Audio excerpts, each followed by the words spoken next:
ओम शांति। आज का हमारा श्लोक है पहले अध्याय का 25वां श्लोक, अध्याय फर्स्ट, श्लोक नंबर 25।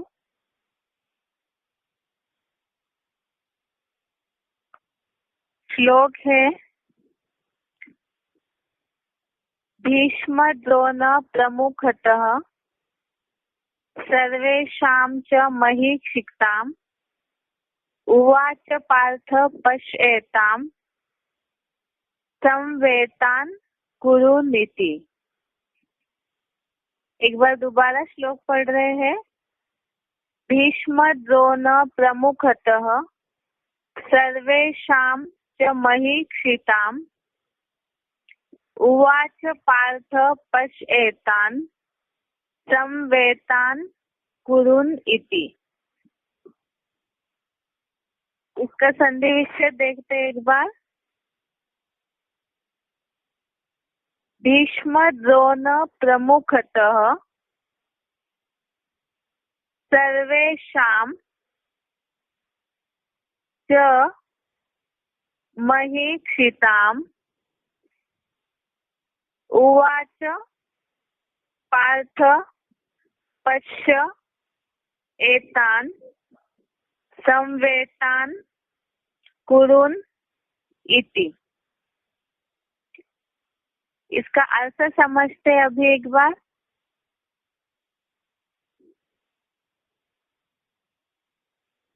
पहला शब्द है च, उसका अर्थ है और।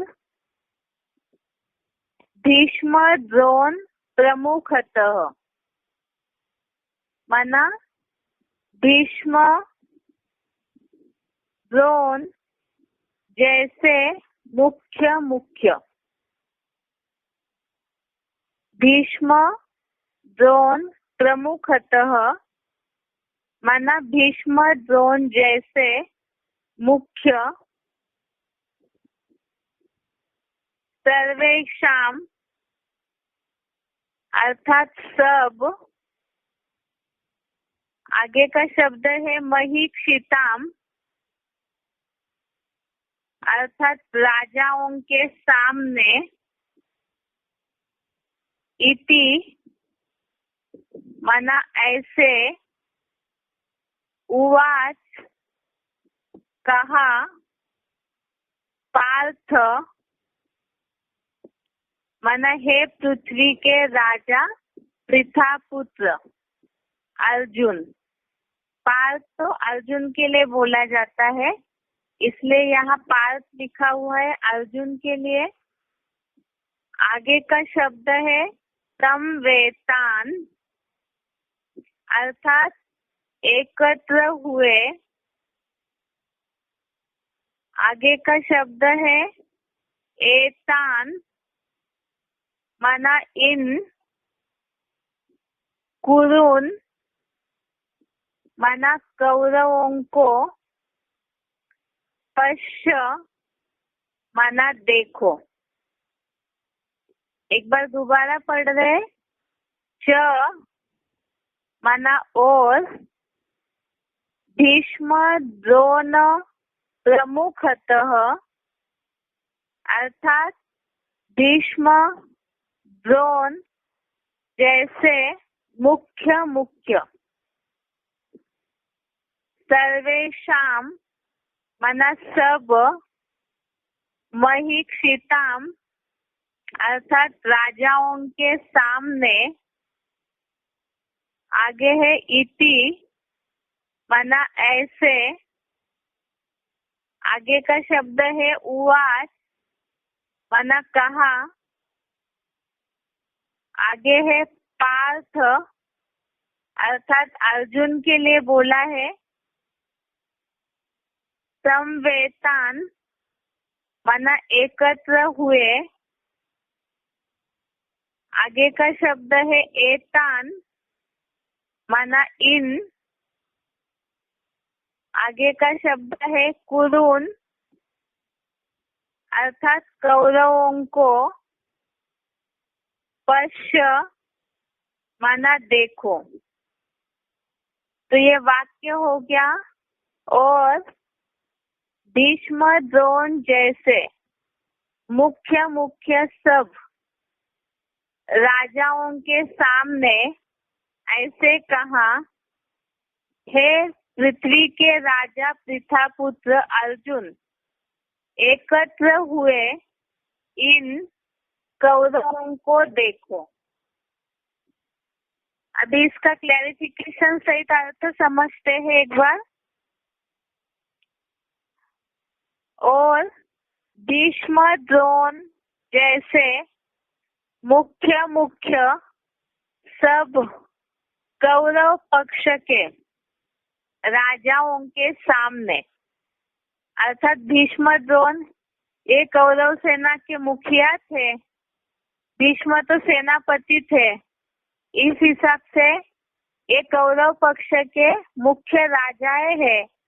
ऐसों के सामने कहा, हे पृथ्वी के राजा पृथापुत्र अर्जुन, यहाँ सारे संसार के कर्म क्षेत्र रूप कुरुक्षेत्र में एकत्र हुए जो भी कौरव पक्ष वाले या पांडव सेना वाले दोनों भी एकत्र हुए हैं। तो यहाँ बात है, ये जो कौरव सेना वाले एकत्र हुए हैं उनके लिए अर्जुन को बोला है, यहाँ सारे संसार के कर्म क्षेत्र रूप कुरुक्षेत्र में एकत्र हुए इन राम के बहाने रावण राज्य लाने वाले टेहरी नंगल आदि योजनाओं के कर्माभिमानी कौरवों को देखो। इसके पहले जैसे हम इस हफ्ते के जो भी श्लोक समझते आए हैं, तो उन श्लोकों में हमने देखा है, जैसे सबसे पहले तो अर्जुन ने शिव बाबा से बोला है कि उनका जो रथ है वो रथ को दोनों सेनाओं के बीच में, अर्थात कौरव सेना और पांडव सेना के बीच में वो मुकर्रर शरीर रूपी रथ को बीच में खड़े करने बोला। इसलिए खड़े करने के लिए बोला, वो श्लोक नंबर 22 में बताया कि अर्जुन अर्थात मुकर्रर शरीरधारी अपने सहयोगियों के साथ कौरव सेना का निरीक्षण कर सके कि ये जो कौरव है जो उत्सुकता पूर्वक सत्य असत्य के महाभारत युद्ध में किनके साथ लड़ना है वो अपने सहयोगियों के साथ देख सके। और दूसरा जो 23वां श्लोक है उसमें भी वही बात बताई कि दुर्योधन के साथ दुर्योधन का प्रिय करने के इच्छुक या दुर्योधन के सहयोगी ऐसे कौरव सेना के कौन लोग हैं, उन सारे योद्धाओं को देख सके। तो अर्जुन के ऐसे कहने पर, मुकर्रर शरीरधारी के ऐसे कहने पर शिव बाबा ने रथ को दोनों सेनाओं के बीच में खड़ा किया। और खड़ा करने के बाद फिर अर्जुन से बोला कि यहाँ सारे संसार के कर्म क्षेत्र रूप कुरुक्षेत्र में, तो कर्म क्षेत्र का अर्थ हम समझ चुके हैं कि ये जो सारा संसार है, जो गीता का 18वें अध्याय का 66वां श्लोक है, जिसमें शब्द आया है सर्वधर्मान परित्यज्य, उसके अनुसार कलयुग के अंत में जहाँ सारे विधर्मी एकत्रित हो जाते हैं और ऐसे उनके जो भी अपने धर्मों के आधार से, धारणाओं की मान्यताओं के आधार से कर्म कांडों का एक कर्म क्षेत्र या युद्ध भूमि बन जाती है संघर्ष वाली, तो ऐसे कुरुक्षेत्र में माना कर्मों के युद्ध भूमि के क्षेत्र में जो कौरव एकत्र हुए हैं, अर्थात जो भी ऐसे विधर्मी लोग एकत्र हुए हैं, तो उनका विचार या उनकी जो भाषणबाजी है उसमें तो यही बोला जाता है कि वो राम राज्य लाना चाहते हैं, लेकिन राम राज्य के बहाने अलग अलग बड़ी बड़ी योजनाएं बना करके रावण राज्य लाया जाता है। और जो ऐसी योजनाओं के आधार से, ये तो विनाशी दुनिया है, तो विनाशी दुनिया में जो भी ऐसी योजनाएं बनाई जाती है तो योजनाओं के ऊपर ही देहभान के आधार से वो कर्म अभिमानी हो जाते हैं। जो यहाँ बोला है, राम के बहाने रावण राज्य लाने वाले तेहरी नंगल आदि योजनाओं के कर्माभिमानी। कर्माभिमानी माना कर्म के अभिमानी, अर्थात जो कर्म, कौरव माना ही कुरु अर्थात कर्म करने वाले, तो उनको अपने कर्मों का अभिमान है जो वो इस दुनिया में, विनाशी दुनिया में करते हैं। तो ऐसे कर्माभिमानी कौरवों को देखो। इस तरह से ये श्लोक हो गया। एक बार दोबारा अर्थ पढ़ते हैं इसका। और भीष्म द्रोण जैसे मुख्य मुख्य सब कौरव पक्ष के राजाओं के सामने ऐसे कहा, हे पृथ्वी के राजा पृथा पुत्र अर्जुन, यहाँ सारे संसार के कर्म क्षेत्र रूप कुरुक्षेत्र में एकत्र हुए इन राम के बहाने रावण राज्य लाने वाले तेहरी नंगल आदि योजनाओं के कर्माभिमानी कौरवों को देखो। तो ये रथ जब दोनों सेनाओं के बीच में खड़ा किया तो वहां पे भीष्म द्रोण आदि जो कौरव सेना के मुख्य राजाएं थे, तो उनके सामने ही अर्जुन से ये बात बोली कि इस कुरुक्षेत्र में, कर्मों के क्षेत्र में जो भी कौरव एकत्र हुए हैं, जिनके बुद्धि में ये अभिमान है अपने कर्मों का कि वो राम राज्य लाने वाले हैं, लेकिन उसके बदले में अपने ऐसे कर्मों के अभिमान से जो रावण राज्य लाते हैं बड़ी बड़ी योजनाएं बनाकर, तो ऐसे कर्माभिमानी कौरवों को देखो। एक बार इसका उच्चारण सुनते हैं। भीष्म द्रोण प्रमुखतः सर्वेषां च महीक्षितान् उवाच पार्थ पश्यैतान् समवेतान् कुरुनिति। और भीष्म द्रोण जैसे मुख्य मुख्य सब कौरव पक्ष के राजाओं के सामने ऐसे कहा कि पृथा पुत्र पृथ्वी के राजा अर्जुन, यहाँ सारे संसार के कर्म क्षेत्र रूप कुरुक्षेत्र में एकत्र हुए इन राम के बहाने रावण राज्य लाने वाले तेहरी नंगल आदि योजनाओं के कर्माभिमानी कौरवों को देखो। भीष्म द्रोण प्रमुखतः सर्वेषां च महीक्षितान् उवाच पार्थ पश्यैतान् समवेतान् कुरुनिति। और भीष्म द्रोण जैसे मुख्य मुख्य सब कौरव पक्ष के राजाओं के सामने ऐसे कहा कि पृथा पुत्र पृथ्वी के राजा अर्जुन, यहाँ सारे संसार के कर्म क्षेत्र रूप कुरुक्षेत्र में एकत्र हुए इन राम के बहाने रावण राज्य लाने वाले तेहरी नंगल आदि योजनाओं के कर्माभिमानी कौरवों को देखो।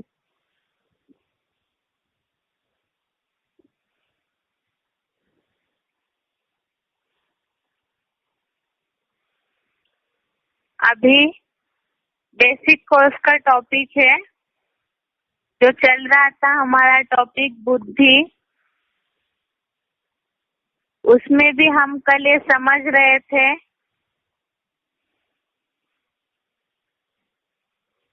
कि जहाँ पर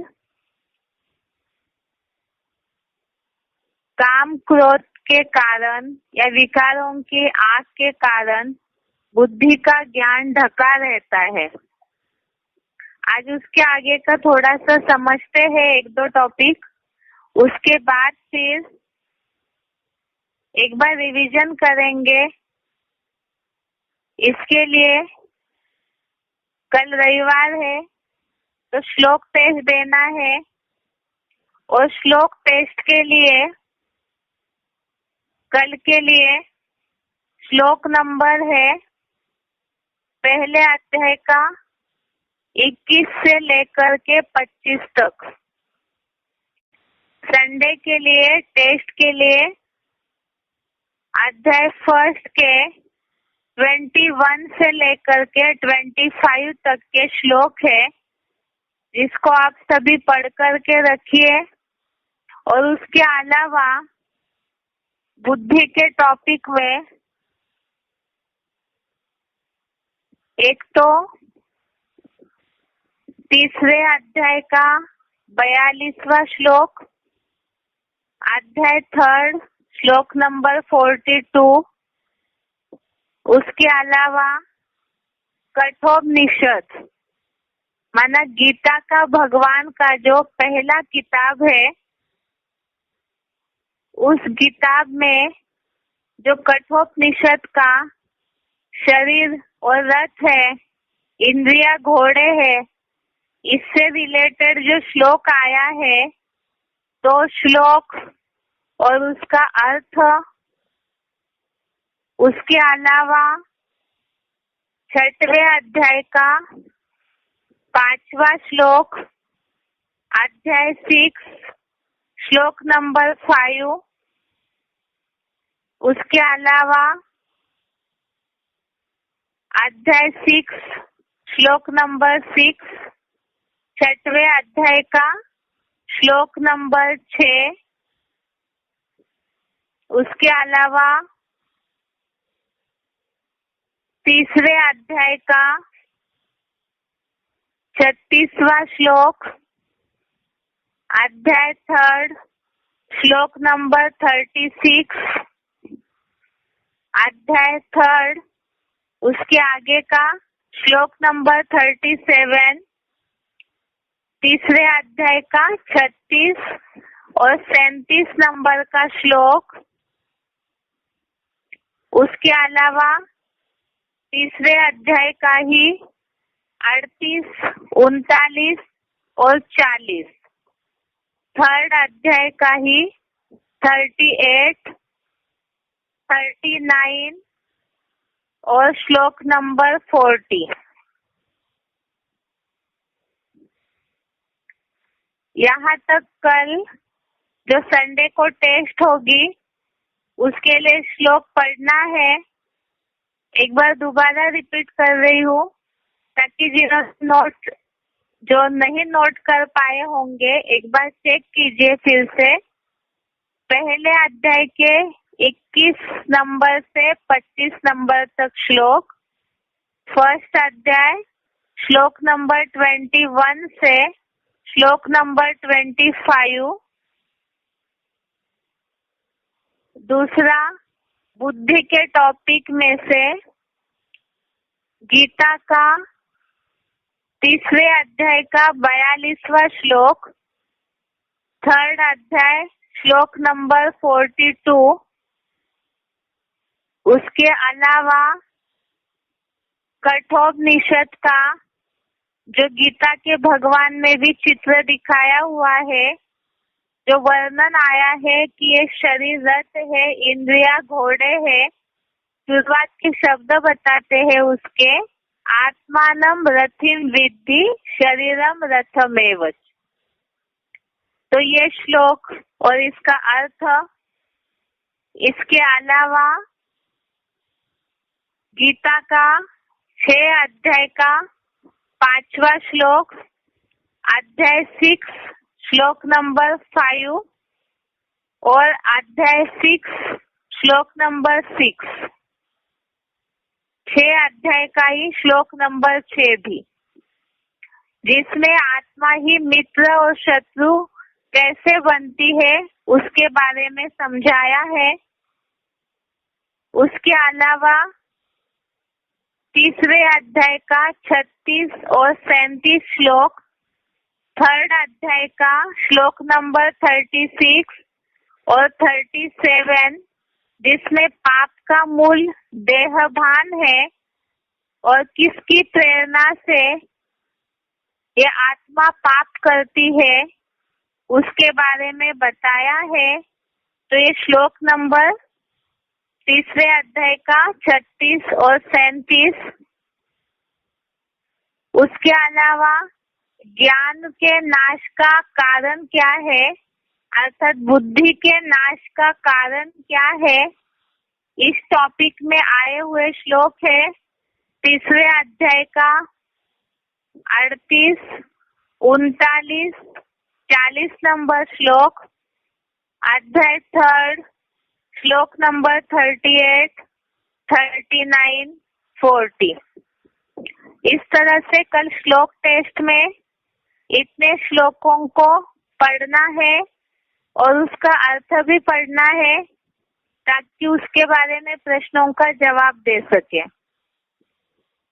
अभी आगे कल जो टॉपिक चल रहा था कि ज्ञान के नाश का कारण क्या है, पहले तो हमने समझा है कि पाप का मूल है देहभान और उसके साथ साथ देहभान आने से बाकी विकारों की जन्म होना विकारों का शुरू होता है। अज्ञान है, समझ नहीं है और समझ न होने के कारण विपरीत कार्य विपरीत कृति होना शुरू हो जाता है और यही जो अज्ञान है वो ज्ञान को ढक देता है और ज्ञान और विज्ञान अर्थात ज्ञान और योग दोनों का भी नाश होता है। इसीलिए ही यहाँ कल और एक श्लोक पढ़ना बाकी है जो पहले हमने 3रे अध्याय का 38, 39वां श्लोक पढ़ा कल। अभी आगे का श्लोक एक है 3रे अध्याय का ही 40वां श्लोक, अध्याय 3rd श्लोक नंबर 40। एक बार आप उसे निकालिए।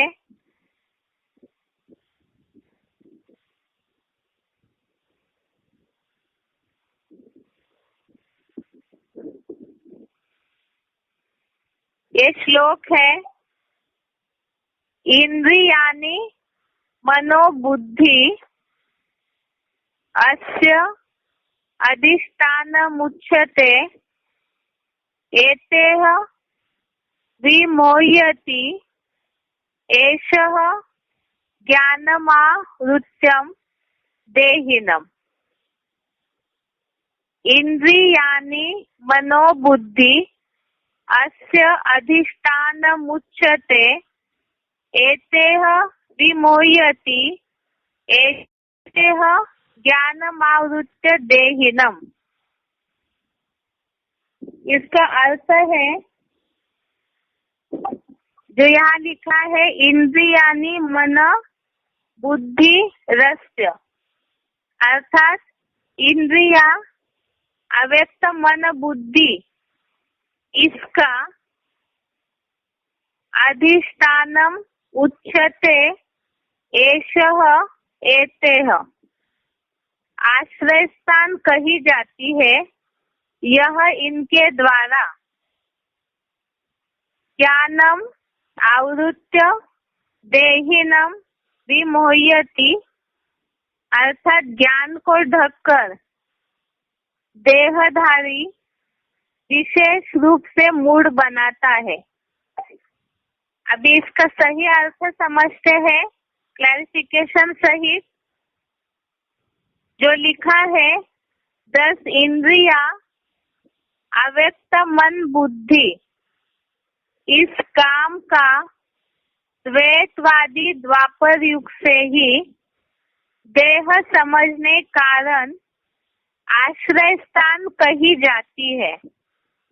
यह काम इन प्रबल शक्तियों की चंचलता के द्वारा बुद्धिगत ज्ञान को ढककर देहधारी देवात्माओं को विशेष रूप से मूढ़ बनाता है। ये तो हमने मन के टॉपिक में भी समझा है कि इंद्रिया जो है अपने सुखों के लिए मन को बलपूर्वक खींच लेती है और इसी आधार से 10 इंद्रिया अव्यक्त मन बुद्धि इस काम का द्वैतवादी द्वापर युग से ही देह समझने कारण आश्रय स्थान कही जाती है। अव्यक्त मन बुद्धि अर्थात मन बुद्धि जो है वो बहुत सूक्ष्म है और ये सूक्ष्म मन बुद्धि इस काम का, कामनाओं का, इच्छाओं का या काम विकार का द्वैतवादी द्वापर युग से ही अर्थात जब से रजो प्रधानता शुरू हो जाती है तब से ही देह समझने कारण आश्रय स्थान कही जाती है। अर्थात 10 इंद्रिया अव्यक्त मन बुद्धि इस काम का आश्रय स्थान कही गई है। आश्रय स्थान अर्थात किसी को सहारा देना, अर्थात द्वापर युग से ही मूल देह समझने के कारण, देह भान में आने के कारण सबसे पहले देह भान आया और देह भान के आते ही काम की शुरुआत हुई और इसमें पहले मन बुद्धि जो है सूक्ष्म इंद्रिया ये बरबसी उसमें जाने लगी। 10 इंद्रिया उनको अपने में खींच लेती है। जो आगे लिखा है यह काम इन प्रबल शक्तियों की चंचलता के द्वारा बुद्धिगत ज्ञान को ढककर देहधारी देवात्माओं को विशेष रूप से मूढ़ बनाता है।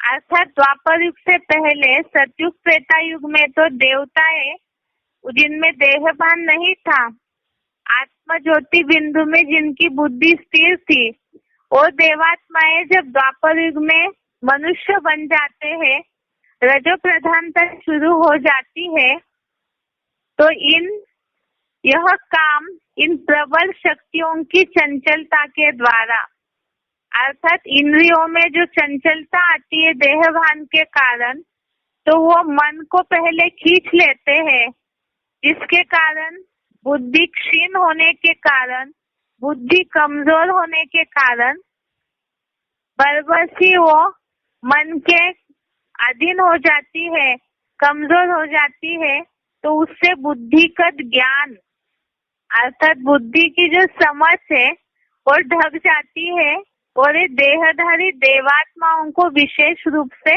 मूढ़ बनाता है।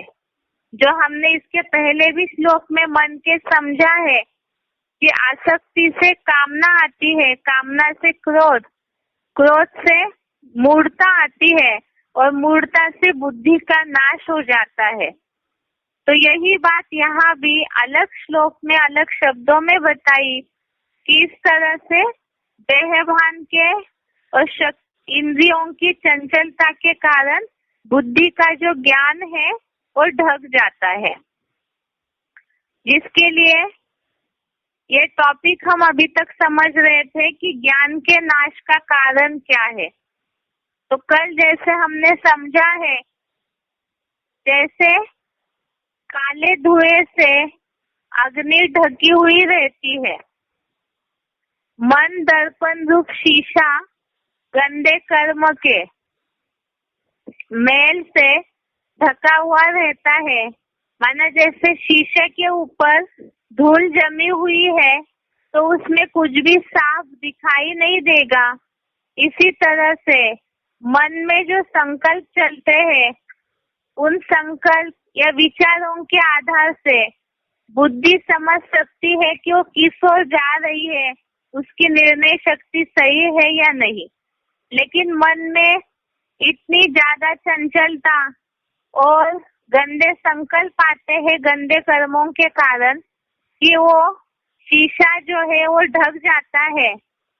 इसी तरह से यहाँ बताया कि जैसे गर्भ मूत्र फलित कर्म से बनी थैली से ढका रहता है, वैसे ही रजोगुण पैदा करती भ्रष्ट कामेंद्रिय के दुष्कर्म से, अर्थात रजोगुण पैदा करने वाला, रजोगुण निर्माण करने वाला जो भ्रष्ट कामेंद्रिय का दुष्कर्म है, खराब कर्म है, उससे बुद्धि का ज्ञान ढक जाता है। ज्ञान ढकना अर्थात ही बताया कि ज्ञान का नाश हो जाता है, समझ का नाश हो जाता है। उसके साथ और एक श्लोक कल हमने समझा था कि ज्ञानी का नित्य शत्रु जैसा तथा कठिनाई से पूर्ति वाली इस काम विकार रूपी बढ़वा नल की आग से चंचल मन में ज्ञान ढका रहता है। अर्थात ये जैसे कि ज्ञान योग का नाशक चोर ढके थे काम और क्रोध, और इस आग में चंचल मन के संकल्पों में बुद्धि की समझ वाला जो ज्ञान है वो ढक जाता है, अर्थात ज्ञान का नाश हो जाता है। और ऐसे नाश होने के कारण ही उसका नुकसान क्या होता है? तो उसका नुकसान ये है कि सबसे पहले स्वस्थिति भूल जाते हैं। स्वस्थिति भूल गए, देहभान में आए, तो उसके कारण 5 विकारों के वशीभूत होकर के सुख दुख का निर्माण होना शुरू हो जाता है। उसके साथ साथ परचिंतन का कारण बन जाता है। अर्थात जैसे बताया कि आत्मा ही अपना मित्र है और अपना शत्रु है, ये हमने अभी समझा श्लोक के आधार से। लेकिन आज दुनिया में ये ज्ञान सभी भूल चुके हैं। सबके बुद्धि में ये रहता है कि वास्तव में हमारे साथ जो भी गलत व्यवहार करते हैं तो वही हमारे शत्रु है। लेकिन वास्तव में बुद्धि की जो समझ है वो नष्ट हो जाती है, तो गलत निर्णयों के कारण ही आत्मा अपना मित्र और अपना शत्रु बनती है। तो स्वचिंतन करें, ये स्व का ज्ञान बुद्धि में नहीं होता है, परचिंतन करते हैं और वही परचिंतन पतन का कारण बन जाती है। इसीलिए जब स्व की स्थिति से हिल गए तो पहली स्व की स्थिति क्या है? आत्मा अभिमानी बनना, आत्म ज्योति बिंदु में बुद्धि को स्थिर रखना। लेकिन उससे हट जाते हैं तो पर अर्थात प्रकृति के वशीभूत हो जाती है आत्मा। ये जो इंद्रिया है, पंचभूतों का पुतला है, उसमें जो इंद्रिया मिली हुई है, जो सत रज तम गुणों के प्रभाव में आकर के कर्म करती है, तो उनके वशीभूत होकर के जो कर्म करने लगे तो देह भी हमारे लिए पर ही है, क्योंकि आत्मा एक ही है जो अविनाशी है, और ये जो नित्य अविनाशी आत्मा है, इसके ये जो देह है, शरीर है, वो तो हर जन्म में बदलते रहते हैं। तो ये तो कोई परमानेंट शरीर या पंच तत्व परमानेंट किसी को मिले हुए नहीं है, तो ये परी हो गए। इसीलिए इस देह के चिंतन में, देह के सुख के पीछे भागते भागते, देह की इंद्रियों की आशाएं पूरी करते करते ही मनुष्य जीवन का पतन होता है। और यहाँ से गिरना शुरू होते होते फिर शंका रंग बुद्धि को लगते लगते उससे अन्य जिन भी मनुष्य आत्माओं के साथ रहते हैं उनका चिंतन करना शुरू होता है, और इसी तरह से वो पर चिंतन ही पतन का कारण बन जाती है। तो इसीलिए अभी जरूरी है कि पहले हम स्वस्थिति का पाठ पक्का करें। जब ऐसी स्वस्थिति का पाठ पक्का हो जाएगा तभी हम दुखों से मुक्ति पा सकते हैं। आज के लिए यहाँ तक की श्लोक है। एक बार बुद्धि का जो टॉपिक है और शुरू से रिपीट करते हैं ताकि कल प्रश्नों का जवाब देने में सभी को सुविधा हो। अब इसके लिए थोड़ा सा हम शुरू से ही बुद्धि तोड़ाते हैं। जो शुरू में हमने समझा है कि जैसे शरीर पंच तत्वों का पुतला है और ये पंच तत्वों के पुतले में आत्मा जो है ये सत्व स्तंभ 3 गुणों के कारण, इंद्रियों के कारण ही या जन्म मरण के चक्र में आने के कारण आत्मा इसमें बंध जाती है। जिसके लिए हमने समझा है आत्मा और शरीर के अंतर में कि शरीर जो है वो विनाशी है। विनाशी इसलिए है क्योंकि पंच तत्व से बना हुआ, पंच महाभूतों से बना हुआ पुतला है। इसीलिए ये शरीर जैसे जैसे 4 अवस्थाओं से गुजरता है तो बुढ़ापे के बाद ये शरीर नष्ट हो जाता है और आत्मा को दूसरा शरीर धारण करना पड़ता है। और इस तरह से अलग अलग शरीर धारण करते करते इंद्रियों की चंचलता के कारण, इंद्रियों के सुखों के कारण आत्मा के ऊपर उसका असर होता है और मन को, और जबरदस्ती इंद्रिय सुखों में जब मन दौड़ने लगता है तो उसके चलते बुद्धि क्षीण हो जाती है। जिसके लिए हमने समझा है कि वास्तव में आत्मा जो है वो निर्लेप नहीं है। आत्मा के ऊपर कर्मों का, पाप पुण्य का लेप-छेप चढ़ता है। जिसके लिए हमने समझा था कि आत्मा के ऊपर लेप-छेप क्यों चढ़ता है, क्योंकि मन में जो भी संकल्प आते हैं तो संकल्पों के आधार से प्रकृति के वशीभूत होकर के मन इंद्रियों के अधीन होकर के कर्म करता है। जिसके लिए जो कठोपनिषद में श्लोक आया हुआ है, इस श्लोक के आधार से जो चित्र बना हुआ है रथ का, उस रथ के चित्र में एक तो रथ को चलाने वाला सारथी दिखाया हुआ है, रथ का मालिक दिखाया हुआ है, उसके साथ 4 घोड़े हैं और उन घोड़ों की लगाम दिखाई हुई है सारथी के हाथ में।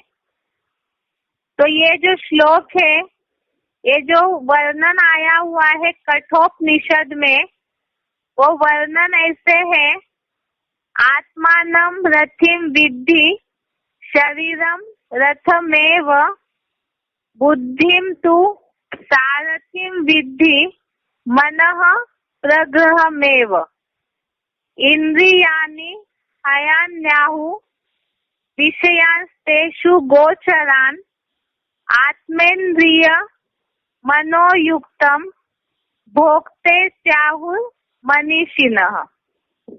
इसका अर्थ है इस शरीर को रथ समझो और इस जीवात्मा को रथी समझो, अर्थात रथ का स्वामी समझो, बुद्धि को सारथी और मन को, घोड़े को लगाम लगाने वाली रस्सी समझो। इस शरीर के अंदर जो इंद्रियां हैं उन्हीं को घोड़े समझो और इंद्रिय गोचर विषयों, अर्थात इंद्रियों के विषयों जो उन घोड़ों के विचरण का मार्ग है। मन और इंद्रियों से युक्त उस आत्मा को ही विद्वान लोग भोक्ता बताते हैं। तो अभी यहाँ हमें इस बात को समझना है कि वास्तव में बुद्धि का, जैसे बताया कि शरीर की इंद्रियां है, हाथ, पाँव, नाक, कान आदि 5 कर्मेंद्रिया और 5 ज्ञानेंद्रिया। तो ये जो इंद्रियां है ये घोड़े है और इंद्रियों के जो विषय भोग है, अर्थात आंखों से हम कुछ भी देखते हैं, जीभ से स्वाद लेते हैं, कानों से सुनते हैं, तो ये जो इंद्रियों से हम भोग भोगते हैं, ये सारे ही इंद्रियों के विषय भोग उन घोड़ों के विचरण का मार्ग, अर्थात जैसे घोड़े रास्ते से चलते हैं, उनका कोई लक्ष्य है कि उनको कहीं तक पहुंचना है या सारथी उनको कहीं तक ले जाता है, तो जो रास्ता है वो विचरण का मार्ग माना ही इंद्रियों के विषय भोग, अर्थात इंद्रियों से हम जो कर्म करते हैं, जो इंद्रियों से भोग भोगते हैं, वो उन घोड़ों का रास्ता हो गया। अब एक घोड़े अगर रास्ते से भटक जाते हैं तो व्यक्ति जो है, जो रथ पे बैठा हुआ है, वो तो अपने जीवन से ही भटक जाएगा। अर्थात यहाँ भावार्थ यही है कि बुद्धि जो सारथी है और मन जो इन घोड़ों का लगाम है, तो ये अगर टाइट पकड़ के रखेंगे, बुद्धि सारथी मन लगाम को सही रीति से पकड़ के रखती है, तो घोड़े जो अपना विचरण का मार्ग है, अर्थात जो भोग भोगते हैं इंद्रियों से, तो उस पे काबू पाना है। इसके लिए बुद्धि का जो सारथी है उसको अलर्ट रहना जरूरी है, जिसके लिए गीता का जो तीसरे अध्याय का 42वां श्लोक है, अध्याय 3 श्लोक नंबर 42, जिसमें बताया है कि वास्तव में इंद्रिया जो स्थूल है, स्थूल इंद्रिया दिखाई देती है, लेकिन वो काम तब करेगी जब मन में चंचलता आए, क्योंकि बताया है आत्मा के पहले पाठ में ही कि इंद्रिया वास्तव में जड़ है। जब तक आत्मा शरीर में प्रवेश न करे तब तक के 5 महाभूतों का पुतला जड़ है, और उनमें चैतन्यता तब आएगी जब उनमें मन बुद्धि रूपी आत्मा प्रवेश करे। इसीलिए इंद्रियों से भी शक्तिशाली चंचल मन है, क्योंकि मन में पहले संकल्प आता है और तब इंद्रिया कर्म करती है। लेकिन इस मन से भी बुद्धि शक्तिशाली है, क्योंकि अगर बुद्धि की निर्णय शक्ति या परख शक्ति पावरफुल है, सशक्त है, तो न मन कोई काम करेगा, चंचलता करेगा, न इंद्रिया कोई अपना विषय भोगों में आसक्त होगी। इसीलिए गीता के तीसरे अध्याय का 42वां श्लोक बताया है, इंद्रियाणि पराण्याहु इंद्रियेभ्यः परम मनः मनसस्तु परा बुद्धि य बुद्धे परतस्तु सः। वास्तव में श्लोक में खास बताया है परमात्मा के लिए कि वो बुद्धिमानों की बुद्धि है। लेकिन इसमें और एक बात आई है कि मन से भी बुद्धि प्रबल है, जो बताया है कि ज्ञान और कर्मेंद्रियों को कहते हैं कि बड़ी प्रबल है। प्रधान मन इंद्रियों से प्रबल है, बुद्धि चंचल मन से भी प्रबल है, किंतु जो त्रिनेत्री रूप अर्थात परमात्मा है वो बुद्धि से भी परे है। वह तेरे रथ में त्रिकालदर्शी सदाशिव की ही ज्योति है। तो यहाँ बताया वास्तव में परमात्मा जो है वो बुद्धिमानों की बुद्धि है, लेकिन उनसे तो शक्तिशाली कोई भी नहीं है। लेकिन मनुष्यों की जो रचना है उनमें इंद्रियों से प्रबल मन है, मन से प्रबल बुद्धि है, जिसके लिए हमने समझा थे कुछ उदाहरण कि बुद्धि एक राजा है, मन मंत्री है और इंद्रिया सैनिक है। तो इसीलिए अगर राजा ही इन सैनिकों के या मंत्रियों की बात सुनने लगे तो राज्य का सत्यानाश निश्चित है। और द्वापर युग से यही हुआ है कि सभी लोग अपने बुद्धि का नाश कर बैठे, बुद्धि का जो ज्ञान है, समझ है, उसका नाश कर बैठे हैं। इसीलिए ही मन और इंद्रियों के अधीन होकर के सब दुखी होते गए हैं, जिसके लिए हमने समझा है कि बुद्धि के नाश होने से क्या होता है। वास्तव में बुद्धि माना परख शक्ति, निर्णय शक्ति, समझने की शक्ति, और सार में है बुद्धि माना ज्ञान। और एक ज्ञान जब नष्ट होता है तब नुकसान होता है। अर्थात मनुष्य जीवन में बुद्धि का सबसे ज्यादा महत्व है। इसीलिए अच्छी बुद्धि है तो फायदा है और खराब बुद्धि है तो नुकसान है। लेकिन आज दुनिया में जो बहुत सारे बुद्धिशाली लोग हैं, तो क्या उनकी बुद्धि को बुद्धि माना जाएगा? तो इसके लिए भी बताया, ऐसी अच्छी बुद्धि होनी चाहिए जो स्थापनाकारी हो और सबका एक साथ दुनिया का भला कर सके। लेकिन अभी की दुनिया में ऐसी बुद्धि किसी की भी नहीं है, जिसके लिए कहावत है, जहाँ सुमति वहाँ संपत्ति नाना और जहाँ कुमति वहाँ विपत्ति निधान। अच्छी बुद्धि है तो वहाँ संपत्ति होगी, अनेक प्रकार की भरपूरता होगी, और खराब बुद्धि है तो वहाँ नुकसान ही नुकसान है। इसीलिए बताया कि ये जो शरीर रूपी गाड़ी है, शरीर रूपी रथ है, इसका सारथी बुद्धि है, जो सही दिशा दे, सही निर्णय ले तो ही फायदा है। लेकिन कलयुगांत में द्वापर युग से बुद्धि नष्ट होते होते संग के रंग से पतन हो गया, इंद्रिय सुखों में जाते गए।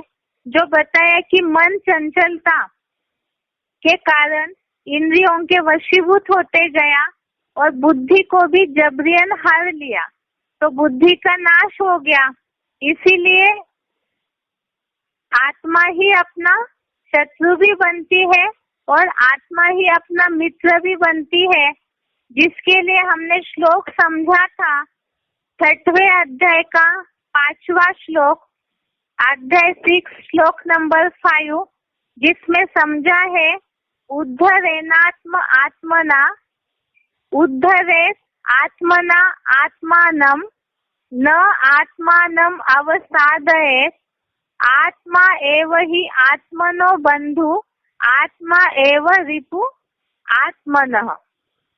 अर्थात अपने मन बुद्धि द्वारा ज्योति बिंदु आत्मा को ऊंची स्थिति के हीरो में ले जाए, आत्मा को भ्रष्ट इंद्रियों की अधोगति में न जाने दे, क्योंकि ज्योति बिंदु आत्मा ही अपना सदाकाल सहयोगी मित्र है, आत्मा ही अपना शत्रु है। हीरो पार्टधारी विश्वामित्र ही विश्व का मित्र है। अर्थात कोई भी देहधारी वास्तव में किसी के मित्र या शत्रु नहीं हो सकते हैं। सदा काल के लिए मित्र तो एक परमात्मा ही है, लेकिन यह आत्मा ही अपना मित्र और शत्रु किन स्थितियों में बनती है, वो बताया कि आत्मा अपनी मन बुद्धि के द्वारा ज्योति बिंदु की ऊंची स्थिति में ले जाए, भ्रष्ट इंद्रियों की अधोगति में अर्थात नीचे की गति में न जाने दे। अर्थात भ्रष्ट इंद्रियों में या कोई भी इंद्रियों के सुखों में बुद्धि जाती है तो आत्मा में देहभान आएगा, जिससे ही वो अपना शत्रु बन जाता है। और जो बताया उस दिन सिलेक्टेड एक क्लिप सुनी थी हमने, बाबा की एक बात सुनी थी कि जबरियन इस आत्मा को ऊपर की ओर खींच के ले जाना है, रुकुटी के मध्य में स्टार की ओर मन बुद्धि को ले जाना है।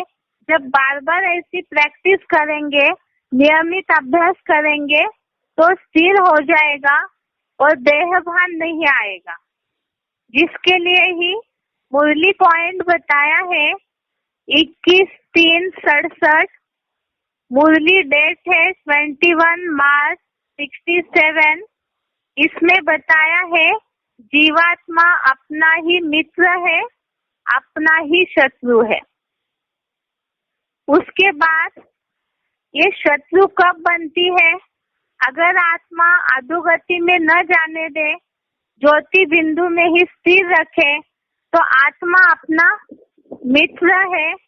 और अगर देह भान में है, आत्मिक स्थिति में स्थिर नहीं है, तो आत्मा अपना शत्रु है, जिसके लिए ही जब शत्रु बने तब वो अपने लिए ही दुखदाई बन जाती है। जिसके लिए 6वें अध्याय का 6वां श्लोक, अध्याय 6 श्लोक नंबर 6, इसमें भी यही बात आई है कि आत्मा अपना मित्र और शत्रु कब बनती है। और श्लोक बताया है, बंधु आत्मा आत्मनः तस्य येन आत्मा एव आत्मना जितः अनात्मनः तु शत्रुत्वे वर्तेत आत्मा एव शत्रुवत्। अर्थात जिससे अपनी चेतन बनी मन बुद्धि द्वारा ज्योति बिंदु आत्मा को जीता है, उसकी आत्मा ही मन जीत होने से अपना मित्र है, दूसरा मित्र शत्रु नहीं।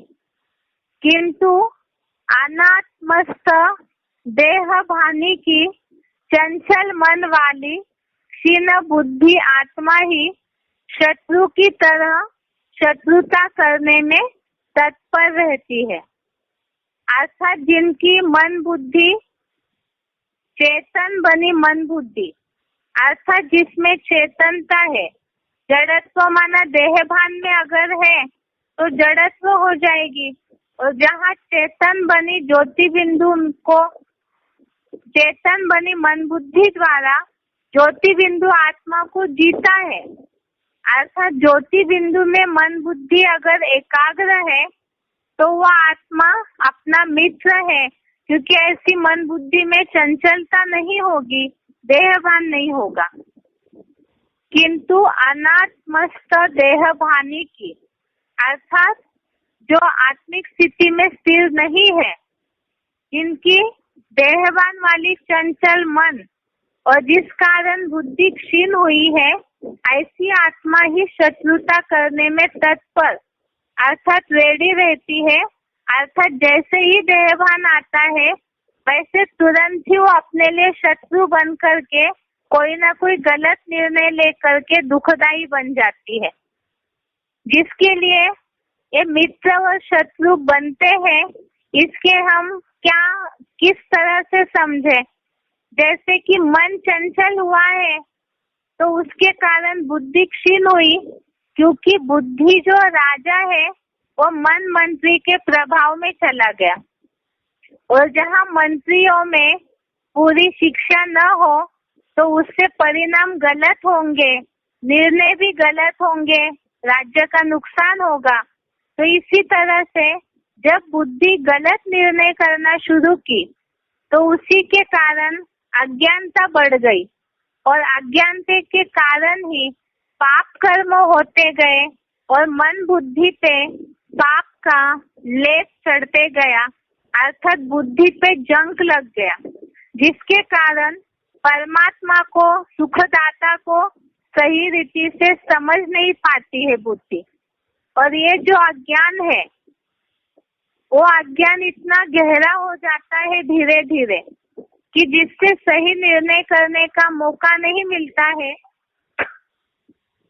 और यही सारे पापों का बाप है, अर्थात दुखों का मूल कारण है, जिसके लिए अर्जुन ने भगवान से पूछा है। जो श्लोक नंबर है, पाप का जो मूल है वो देहभान है। और ये देहभान क्यों आता है, इसके लिए अर्जुन ने भगवान से पूछा है। 3वें अध्याय का 36वां श्लोक, अध्याय 3 श्लोक नंबर 36। ये श्लोक है, अर्जुन उवाच अथ केन प्रयुक्तोऽयं पापं चरति पुरुषः अनिश्चनपि वाष्णेय वनात् इव नियोजितः। व्यभिचारी ऋषिवंशी यादवों में जन्मे हे बम बम महादेव।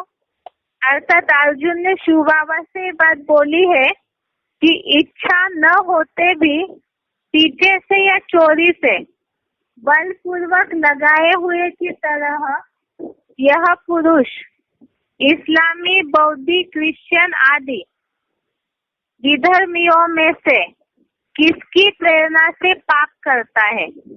अर्थात द्वापर युग से क्या सभी विदेशी विधर्मी इस पाप के लिए निमित्त बने हैं? तो द्वापर युग से किसकी प्रेरणा से यह आत्मा पाप करने लगती है? जिसके लिए उत्तर है, सबसे पहले हमने समझा है देहभान, और देहभान से ही काम क्रोध का निर्माण होता है, जिसके लिए भगवान ने, शिव बाबा ने ये उत्तर दिया है।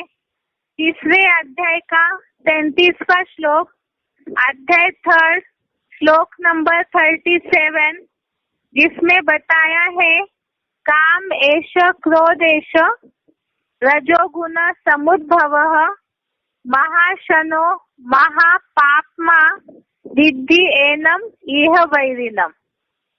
अर्थात द्वापर के 2500 वर्ष में रजोगुण से पैदा यह डकैतों का मुखिया काम विकार और यह सत्यानाशी क्रोध बहुत भोगी है और बड़ा पापी है, क्योंकि कामांग ही विनाशी देह में आत्मा का महापापी भ्रष्टांग है।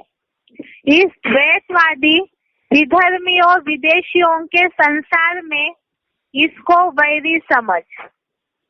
ऐसे तो सतयुग त्रेता युग में देवगण भी श्रेष्ठ ज्ञानेंद्रियों से भोगी ही है, किंतु वे तो आत्मस्थ मन बुद्धि रूप आत्मा के संग ही है।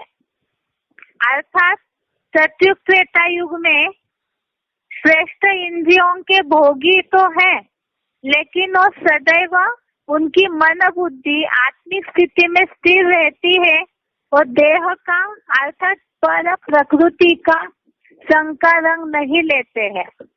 जिसके लिए ऊपर बताया है कि वास्तव में किसकी प्रेरणा से पाप होता है, तो काम और क्रोध के कारण जो द्वापर युग से पैदा हुए ये चोर डकैत थे, जो ज्ञान विज्ञान का ज्ञान योग का नाश करते हैं, जो देहभान से पहले पहले आते हैं, तो वास्तव में काम और क्रोध जो है यही सारे मनुष्यों से पाप करवाते हैं।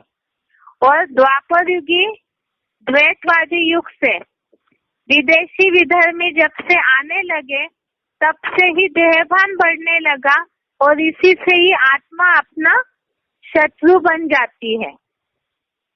और यही वास्तव में है, खुद को देह समझने के कारण बुद्धि जो क्षीण हुई है, तो ये सबसे बड़ा अज्ञान है और एक ज्ञान का नाश होने के कारण ही जो बताया नुकसान होते गया, आत्मा अपने स्व स्थिति को भूलते गई।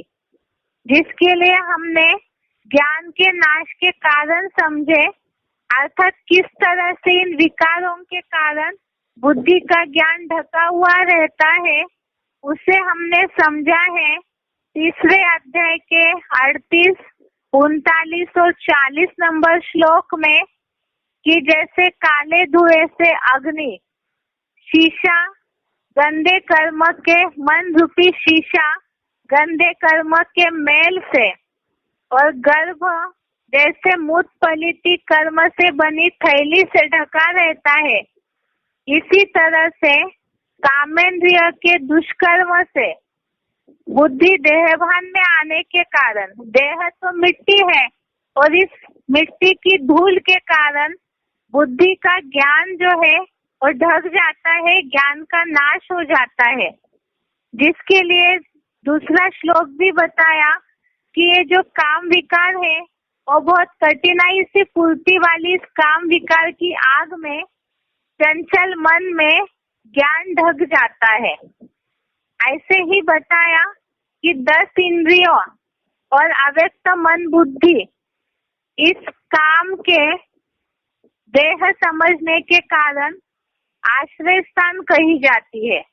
अर्थात देहभान आया, उसके कारण इंद्रिय सुखों में मन बुद्धि वशीभूत हो गई और जिस कारण बुद्धि में मूढ़ता आ गई और ज्ञान को ढक दिया और इसके कारण ही देहभान के कारण स्वस्थिति को भूल गए।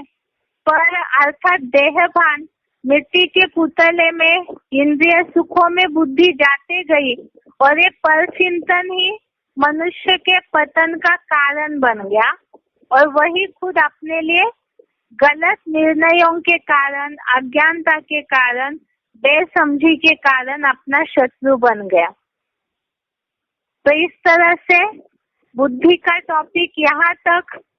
अगले टॉपिक में हम समझेंगे कि वास्तव में स्वस्थिति में कैसे आना है, आत्मिक स्थिति का अभ्यास कैसे करना है, देहभान से परे जाना है, उसके लिए क्या क्या उपाय होने चाहिए जिसके कारण हम अपना मित्र बन सकते हैं, उसे हम अगले हफ्ते में समझते हैं। आज के लिए यहाँ तक ही। ओम शांति।